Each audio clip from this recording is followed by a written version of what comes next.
حضور صلی اللہ تعالی علیہ وسلم کے ایسے معجزات ہیں، آپ کو بخاری مسلم میں حدیث ملے گی کہ نبی پاک صلی اللہ تعالی علیہ وسلم نا کھجور کے تنے کے ساتھ ٹیک لگا کے جمعے کا خطبہ ارشاد فرماتے تھے۔ ایک صحابی نے یا ایک صحابیہ نے عرض کی، یا رسول اللہ آپ کے لیے ممبر نہ بنا دیں؟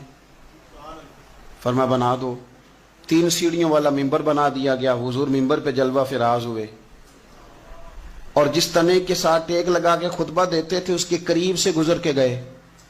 تو صحابہ فرماتے ہیں وہ اس طرح رویا جس طرح بچہ رویا کرتا ہے۔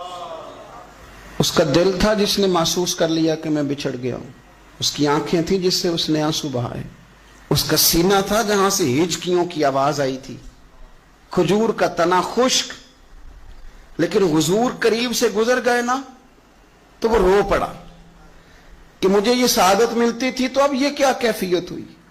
صحابہ کرام علیہم رضوان فرماتے ہیں ہمیں تو سمجھ نہیں آ رہی تھی کیا ہو رہا ہے، پر جو جو ان سے پیار کرے وہ تو جانتے ہیں نا کون کون کرتا ہے، اور کس کی کیفیت کیا ہے اس کا بھی انہیں پتہ ہے۔ حضور منبر سے اٹھے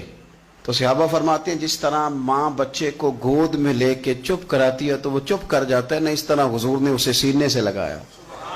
اور جب تسلی دی تو وہ چپ کر گیا۔ اور مسند امام احمد بن حنبل میں یہ جملے موجود ہیں، حضور فرماتے ہیں اگر میں اسے چپ نہ کراتا تو یہ قیامت تک روتا ہی رہتا، یہ روتا رہتا قیامت تک۔ یہ کیفیت ہے رسول کریم کے معجزات کی کہ وہ تنا